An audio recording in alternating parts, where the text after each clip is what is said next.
people believe that the nutrients are only present in the juice of the fruits, while the peels are useless. If you're like most people, you probably throw the peels of grapefruits and lemons in the trash without a second thought. However, there are many benefits to boiling them together. Did you know that? If you haven't taken advantage of all the benefits these magical peels have to offer, it's time to start. Lemon and grapefruit peels are rich in vitamins and serve as organic enzymes that brighten skin, strengthen bones, control cholesterol, boost the immune system, and aid digestion. With this knowledge, let's take a closer look at the benefits of juicing lemon and grapefruit peels. The peels contain vitamin C, have more fiber than the pulp, contain essential oils and antioxidants that boost the immune system, promote heart health, help with gallstones and oral health, and provide healthier skin and control anxiety. Whatever your desire, boiling lemon and grapefruit peels will yield good results for your health and well-being. Here you'll learn how to prepare this drink or tea. The peel of 1 grapefruit,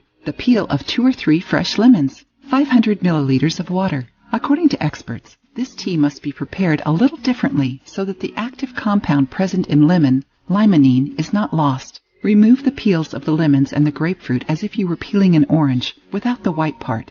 Ideally, you should let the peels steep in water for 3 minutes without boiling them. The reason for this is that the active ingredients contained in the lemon peel are light and volatile, and are the first to evaporate when heated. Take this drink before a meal to stimulate the release of pancreatic enzymes and bile, which can improve digestion. Remember to wash the peels thoroughly before making the tea, and choose organic fruits to avoid pesticides. Try it. If you already knew about it, tell me in the comments, and don't forget to like the video.